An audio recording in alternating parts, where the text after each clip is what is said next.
Уявіть собі таку картину. Сучасний російський ура-патріот, озброєний машиною часу та непохитною вірою в те, що ми один народ, переноситься у Київ 11 століття. Епоха Ярослава Мудрого, золотий вік Київської держави. Наш мандрівник виходить десь на гамірному київському Подолі, підходить до першого ж зустрічного ремісника чи дружинника і з пафосом видає: «Здравствуй, брат, давай поговорим на нашем общем древнерусском языке». Знаєте, що відбувається в наступну секунду? Наш мандрівник у часі переживе найглибший шок у всьому своєму житті.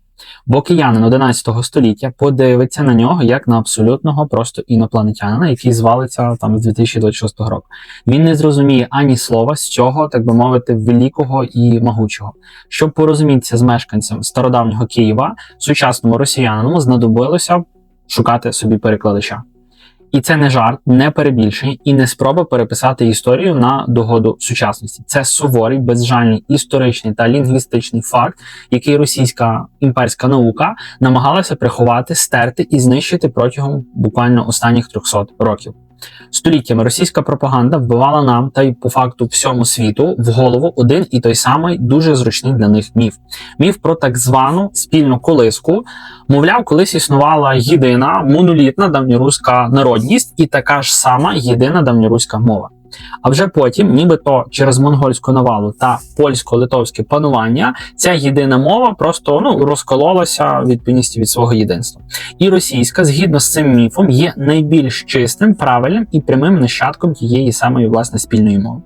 А українська – це, бачите, просто зіпсований діалект. Такий собі якийсь там сільський суржик, який виник лише тому, що чисто російську мову нібито заборонили польськими запозиченнями вже у 15-16 століттях. До речі, якщо подивитися в коментарях під моїми відео на цьому каналі, там на моєму інакшому каналі, купа оцих монголо-татар в вигляді сучасних росіян забігає, і от ці міфи, ці бредні, вони там дуже ярко, власне, транслюють. Ця брехня настільки масштабна і настільки глибоко вкорінена, що навіть багато українців досі підсвідомо в неї вірять. Але сьогодні на каналі Контури історії, до речі, на який вам потрібно підписатися, якщо ви ще не підписані, ми рознесемо цей імперський конструкт просто на молекули та потім на атоми. Ми залишимо емоції за дужками і звернемося до чистих фактів, археології та лінгвістики. Ми покажемо вам докази, які неможливо просто сфальсифікувати, бо вони викарбовані на камені понад 1000 років тому. Докази того, що коли на місці сучасної Москви ще шуміли непролазні хащі і квакали жаби у болотах, у золотоверхому Києві вже писали, говорили, сварилися і освічувалися в коханні мовою, яка має прямі, беззаперечні ознаки сучасної української. Ви взагалі колись задумувалися, чому ми говоримо працювати, а росіяни роботать? Чому ми маємо літеру Г і чим наш м'який гортанний звук Г відрізняється від російського жорсткого Г? Чому українці звертаються одне до одного в кличному відмінку, там брате, друже, Петре, а російській мові цей відмінок практично, він вже вимер в російській мові, його практично по факту не залишилося. Залишилися лише в якихось там релігійних, певних формулах, на кшталт там Боже чи там Господі. Всі ці відмінності – це не наслідок польського впливу, це фундаментальні, фонетичні та граматичні маркери, які існували на наших землях задовго до появи самої концепції Росії чи там Речі Посполитої. Щоб зрозуміти, як насправді формувалися наші мови, нам доведеться розплутати найграндіознішу лінгвістичну аферу в історії Східної Європи. Аферу під назвою «Церковнослов'янська мова». Річ у тім, що коли князь Володимир Великий хрестив Русь у 988 році, разом із новою вірою на наші землі прийшли богослужбові книги. Але парадокс полягає в тому, що ці книги не були написані мовою тогочасних киян, там чернігівців чи галичан. Вони були перекладені і написані старослов'янською або ж церковнослов'янською мовою.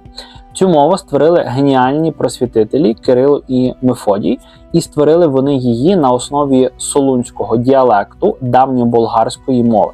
Тобто, фактично, це мова Балканського півострова.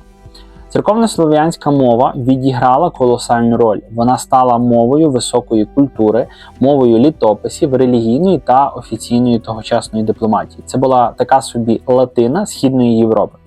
Навчитися читати і писати означало навчитися церковнослов'янської.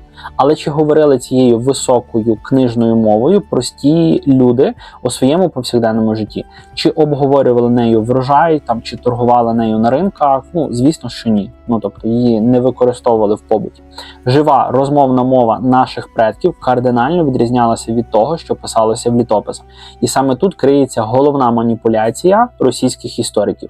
Вони століттями видавали штучну, запозичену з Болгарії просто книжну мову за реальну розмовну мову жителів нашої прадавньої Русі.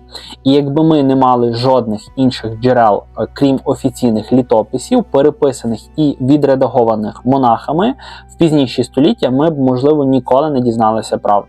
Але, на щастя, у нас є машина часу, у нас є стародавній аналог сучасних соціальних мереж, і цей артефакт знаходиться в самому серці нашої столиці у Софіївському соборі. Саме там, на древніх стінах, звичайні люди залишили нам послання. І те, що вчені прочитали на цих стінах, давно стало справжнім вироком для російської імперської пропаганди.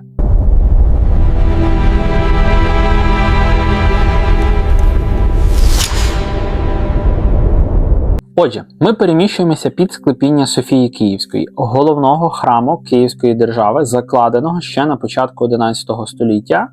Це не просто архітектурний шедевр, це унікальний літопис. Річ у тім, що церковні служби в ті часи тривали дуже і дуже довго.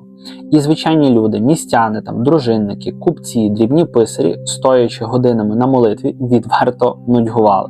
Хтось, можливо, і зараз, скажімо так, себе пригадає, в нас скоро Великдень в українців, і відповідно всі ми будемо йти до церкви.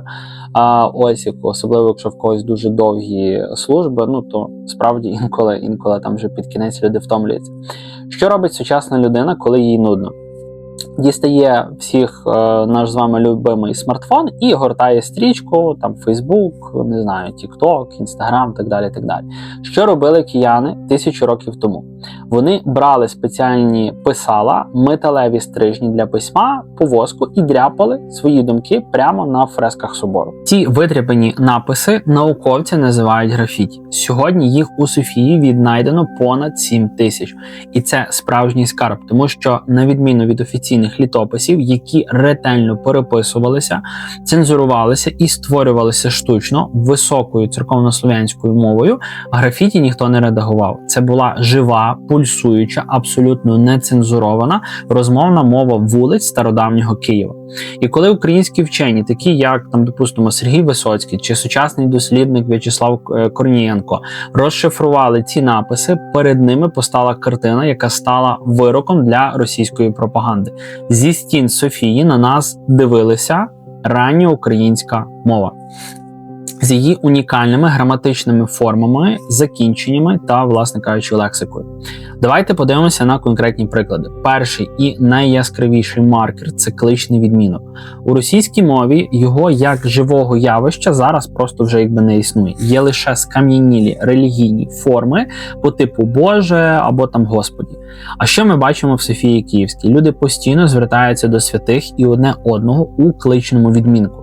Вони пишуть «Свята Софії», «Пантелеймони», «Петре», «Стефане», «Княже», не «Святая Софія» чи «Пантелеймон», як вимагала, скажімо так, сучасна російська граматика, а саме «Софіє» і «Пантелеймоне». Ця форма звертання безперервно існує на наших землях вже понад 1000 років. І сьогодні ви точно так само кажете «друже», «брате», «мене звати Назар», «Назаре», «Володимире», і так далі, так далі. Тобто вже відповідності до людини звертаєтеся в кличному відмінку, бо ви до неї звертаєтеся, ви її кличете. Йдемо далі. Давальний відмінок. Якби сучасний росіянин сказав рабу Божому Івану, так і по факту сказав би рабу Івану із закінченням «у». А тепер читаємо надпис 11 століття. «Господи, помози рабові своєму Василеві» або «рабові своєму Павлові». оце закінчення ові та еві – це суто українська граматична фішка. Вона була масовою в Київській державі і залишається живою нормою в сучасній українській мові. Директорові, братові, киянинові. У російській мові таких закінчень просто не буває, їх просто немає там. А подивіться на імена. На стінах Софії ми не знайдемо російського Павел там, чи Михаїл. Там написано Павло, Михалько, Марко, Петро. Ба більше, саме там ми знаходимо найперші згадки про типово українські прізвища на там Енко чи Ко. Наприклад, графіті з 13 століття згадує людину на ім'я Ігнат Молочко. Оці писливі суфікси та форми імен – це наша ідентичність, яка формувалася органічно і доводить до безперервність, власне кажучи, нашої мовної традиції. А як щодо дієслів? У російській мові дієслова минулого часу чоловічого роду закінчується на «л». Читал, писал, ходіл. Ходіл. В українській на літеру «в» – читав, писав, ходив. І знаєте що? На стінах київських храмів ми масово знаходимо саме наші українські форми. Наприклад, надпис «А це писав» і далі ім'я автора. Не «писав», а «писав». Тобто звичайний киянин у 1050 році, стоячи в храмі, думав українськими конструкціями і писав так, як, власне кажучи, він говорив. Всі ці особливості, кличний відмінок, закінчення ові, суфікси в імена, дієслова з, власне кажучи, закінченням на літеру «в» – це не польське запозичення, як нам намагалися брехати в дуже довгий період часу. Поляків в Києві в 11 столітті просто не було. Це питомо наші місцеві риси, які складали основу живої розмовної мови Русі. Але якщо кияни говорили так, то звідки взялася та мова, якою зараз говорять у Москві? Чому їхня фонетика і лексика настільки радикально відрізняється від нашої, якщо вони стверджують, що ми вийшли з однієї якоїсь там уявної міфічної колиски? Власне кажучи, що відповісти на ці всі запитання, нам доведеться покинути Київ і відправитися на північний схід у глухі залізькі хащі.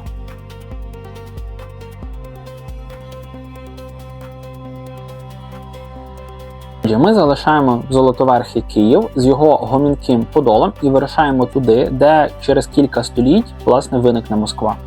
У ліси Залісся або ж Волго-Окського межиріччя, що там відбувається? Поки кияни дряпали українські слова на стінах Софії, російська імперська історіографія малює нам ідеалістичну картинку. Мовляв, слов'яни мирно розселялися на ці північні території, несучи свою єдину мову і культуру. Але вони забувають додати одну критично важливу деталь в цьому всьому конструкті. Ці землі не були порожніми.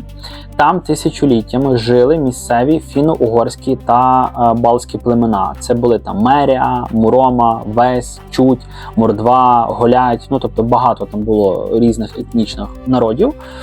Коли туди прийшли нечисленні слов'янські колоністи, це там князі, дружинники, збирачі данини, почався тривалий і дуже складний процес асиміляції цих місцевих етносів. Місцеві племена поступово переймали слов'янську мову, але вчили вони її так, як, власне кажучи, вони могли її вивчити. Їхній мовний апарат, їхні біологічні звички, вимови були зовсім іншим. І саме цей процес, коли місцеве населення намагається говорити нерідною для нього мовою, породив те, що лінгвісти називають субстратом. Цей фіно-угорський субстрат назавжди змінив фонетику майбутньої російської мови, буквально відірвавши її від решти слов'янського світу. Давайте розберемо це на конкретних звуках. Візьмемо наш улюблений звук «г». Той самий м'який, гортанний, фрикативний звук «г», з якого так люблять, власне кажучи, сміятися сучасні росіяни, називаючи його геканням. Знаєте, в чому полягає найбільша історична іронія? Цей саме, власне кажучи, звук є абсолютно питомим для наших територій. Він фіксується в стародавніх київських текстах, він є в чеській, словацькій та, власне, білоруській мовах. А от твердий, різкий, проривний звук «г», як у слові там «гот» чи «голова», масово закріпився саме на північному сході. Чому? Тому що в мовах фіно-угорських племен просто не було цього м'якого, гортанного слов'янського звуку. Вони фізично не могли його просто ніяк вимовити, тому замінювали його на звичний для себе твердий звук. Тобто те, що росіяни вважають еталонною, так би мовити, вимовою, це насправді дефект вимови слов'янських слів саме місцевими неслов'янськими племенами. Ну, це, так би мовити, такий певний акцент, якщо брати там на сучасну, ну, перекладати на сучасну мову, тобто це акцент, з яким там, не знаю, якийсь там Мерія, допустимо, чи Морома, там, чи Чуть, ну, тогочасний, вимовляв наші слов'янські там вигуки і, власне кажучи, слова. Або візьмемо так зване акання. Манера вимовляти ненаголошене О, як А. Пишеться в них Москва, вимовляється Москва, корова, хорошо. Для живої мови Київської держави це було абсолютно неприродним явищем. Наші предки як писали, так і говорили. Тобто в нас пишеться Москва через літеру О, ми вимовляємо Москва. В нас пишеться корова, ми вимовляємо корова. В нас, ну, там, і так далі, і так далі. Чітко артикулюючи кожну голосну, це називається окання. Акання – це знову ж таки прямий наслідок фіно-угорського впливу. Це дередукція, тобто ковтання голосних звуків є мовною нормою. А тепер поглянемо на словниковий запас. Коли російські пропагандисти заявляють, що українці просто нахапалися польських слів, вони свідомо мовчать про те, скільки питомо-слов'янської лексики зберегла саме українська мова, і скільки в той же самий час втратила, власне, російська мова. Відкриваємо перлину нашої давньої літератури – слово о полку Ігореві. Написане наприкінці 12 століття, в оригіналі ми бачимо слово «орати», тобто обробляти землю. В українській мові ми досі маємо слова «орати», «орач», а росіяни це питоме слов'янське слово просто втратили, замінивши його на «пахать». «Пахать землю», ну і так далі, і так далі. Ми бачимо в слові поняття «володіти». Українці сьогодні володіють землею, чи там, допустимо, в сучасних, на жаль, воєнних реаліях зброї. Росіяни кажуть «владєй». Це штучне церковнослов'янське запозичення з болгарської. У давніх текстах є слово «брехати» в значенні «обманювати». Сучасний українець прекрасно розуміє фразу «не бреши». Для росіянина «брехать» – це вже переважно про собаку, а для обману вони використовують слово «врать». Що ми маємо в сухому залишку? Поки українська мова тисячоліттями органічно розвивалася на своїй рідній землі, зберігаючи стародавню фонетику та словник русичів, майбутня російська мова формувалася як просто химерний гібрид. Гібрид мертвої канцелярської церковнослов'янської мови, фіно-угорської вимови та пізніших татарських запозичень часів Золотої Орди, ну, власне кажучи, за той період, поки Золота Орда панувала над московськими теренами. Прірва між нашими мовами закладалася не в часи Речі Посполитої чи Австро-Угорщини. Вона закладалася ще тоді, коли предки сучасних росіян у дрімучих лісах лише вчилися вимовляти слов'янські слова, неминуче перекручуючи їх на свій лад та, власне, свій манер. Якщо лінгвістичні, історичні та археологічні докази настільки очевидні, виникає абсолютно логічне запитання. Чому цей міф про спільну колиску та єдину мову, дуже багато всього треба брати в лапки, прожив так довго і продовжує отруювати мізки мільйонам людей сьогодні? Відповідь лежить не в площині науки, вона лежить у площині політики, хворобливих імперських амбіцій та банальної історичної крадіжки. Кожна імперія потребує величного стародавнього міфу про своє походження. Коли московський цар Петро І у 1721 році проголосив свою державу Російською імперією, він здійснив наймасштабніше інтелектуальне рейдерство в історії Європи. Він вкрав нашу історичну назву Русь. Московії, яка століттями розвивалася в ізоляції просто як глухий улус Золотої Орди, терміново потрібен був престижний європейський родовід. Вони не могли просто вийти на міжнародну арену і сказати, знаєте, ми тут суміш фіно-угорських племен та ординських завойовників, ну там, рахуйтеся з нами, поважайте нас і так далі, і так далі.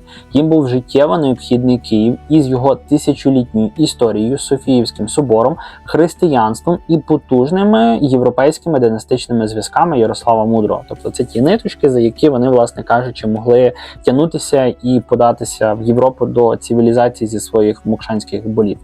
Але щоб привласнити історію Києва, треба було довести неможливе – довести, що кияни є росіянами. Імперська машина брехні запрацювала просто на повну потужність. З монастирів лунали там оригінали літописів, переписувалися на новий лад, а незручні документи вони просто спалювалися, стиралися, і просто банально знищувалися.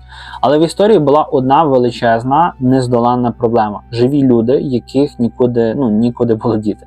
Українці, які продовжували говорити своєю стародавньою мовою, писали нею пісні, думи, а згодом і сучасні літературні твори. І тут Росія стикається з тотальним когнітивним дисонансом. Подумайте самі, російська пропаганда століттями стверджує, що української мови не існує, що це просто сільська говірка, так би мовити, якесь просто наречіє, зіпсоване полякам. Але погодьтеся, якщо чогось не існує в природі, то навіщо з ним боротися на найвищому державному рівні? Тобто російська пропаганда всю історію, як Дон Кіхот, бореться з вітряками і з тими ворогами, яких немає, не існує. Ви колись бачили, що парламенти там чи, допустимо, якісь монархи видавали жорсткі закони там про заборону ельфійської мови чи там мови, я не знаю, кінгонгів? Ні, бо їх просто не існує, це фентезі, вигадка і так далі, і так далі. Але проти української мови Російська імперія розгорнула справжній багатостолітній терор. Рік 1863. Міністр внутрішніх справ імперії Петро Волуй видає свій сумнозвісний циркуляр, який вже досить часто згадую в відео, і не перестаю за це, власне кажучи, згадувати.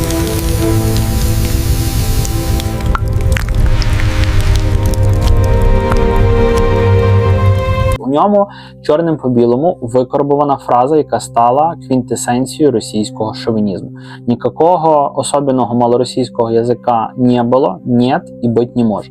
Цим документом вони забороняли друкувати українською релігійні, навчальні та наукові книги. Але ми продовжували говорити і писати, тому імперія вдарила ще сильніше. Рік 1876. Німецьке місто Бад Емс, російський імператор Олександр II, відпочиваючи на елітному курорті, підписує Емський указ. Це був акт абсолютного лінгвоциту. Цим указом Росія заборонила не лише друкувати будь-які книги українською, але й ввозити їх за кордону, ставити театральні вистави, друкувати ноти з українськими піснями і навіть викладати нашою мовою в початкових класах початкової школи. Вони намагалися вирвати нашу мову з корінням. Вони забороняли її, бо смертельно боялися. Бо кожне українське слово руйнувало їхній вигаданий фундамент. Забороняючи мову, вони намагалися стерти націю, щоб назавжди і безкарно закріпити за собою право на вкрадену спадщину нашої Русі. Але знаєте, що взагалом в цій історії найголовніше? Те, що вони програли. Імперія зламала зуби об нашу мову. Незважаючи на століття утисків, заборон, репресій, незважаючи на розстріляне відродження, голодомор та тотальну русифікацію в радянські часи, українська мова вижила. І вижила вона з однієї простої причини – вона справжня, вона природна, вона росте з цієї самої землі вже понад тисячоліття. Її неможливо було стерти, бо для цього довелося б стерти весь наш народ, що московити намагаються зробити вже 400 років, але, на щастя, їм це не вдавалося, не вдається і ніколи не вдасться. Донатьте на ЗСУ, підтримуйте українську армію, щоб так і залишалося надалі, і ми могли окупанта вертати на їхні мокшанські болота. Українська мова – це не зіпсована якась там російська і не польський діалект. Це прямий безперервний спадкоємець живої розмовної мови давнього Києва, Чернігова, Галича та Волині. А російська – це імперський конструкт, штучно зліплений із книжкової, болгарської, місцевої, фіно-угорської вимови та татарських впливів. І створений для того, щоб просто асимілювати поневолені народи. Сьогодні, коли ми говоримо, пишемо, думаємо українською, ми робимо набагато більше, ніж просто передаємо інформацію. Ми повертаємо собі, власне кажучи, свою справжню історію. Ми викреслюємо з неї імперських самозванців. Кожне наше слово – це розірваний ланцюг, яким нас намагалися прив'язати до чужого, токсичного руського міра. Друзі, я впевнений, що у кожного з вас є якісь певні улюблені питому українські слова. Слова, які неможливо точно ємко чи колоритно перекласти російською мовою. Ті самі слова, від яких у росіян стається коротке замикання. Напишіть, будь ласка, у коментарях під цим відео. Просто зараз перше слово, яке вам питомо українське спадає на думку. Давайте розберемо під цим відео великий словник нашої незламної ідентичності. Я обов'язково прочитаю всі коментарі. Також, якщо ви додивилися до цього моменту і відчули, що дізналися щось нове, підпишіться на цей канал, поставте вподобайку даному відео і не забудьте прокоментувати. Таким чином, більша кількість українців, європейців, іноземців взагалі зможуть побачити, власне кажучи, це відео і побачити українців, які досі сумніваються або перебувають в полоні старих міфів, то хватить сумніватися, потрібно переходити на українську мову, нею спілкуватися, саме головне на ній думати і мислити. Це наша спільна інформаційна війна, і ваш лайк – це ваш постріл. Не забудьте підписатися на канал та натиснути дзвіночок, щоб YouTube вам надсилав сповіщення про всі події, які відбуваються на цьому каналі. Ми тут розбираємо історію на атоми і показуємо те, що від нас ховали століттям. Якщо ви ще не бачили мій попередній ролик, де ми розбирали, чому українці працюють, а росіяни працюють, і як ці два слова розривають прірву між нашими менталітетами, клікайте на відео, яке ви зараз побачите на екрані. Гарантую, там факти не менш шокуючі. Дякую, що були зі мною. Пізнавайте себе, цінуйте своє коріння і пам'ятайте, наша історія – це наша найсильніша зброя. До зустрічі у наступних відео. Бережіть себе.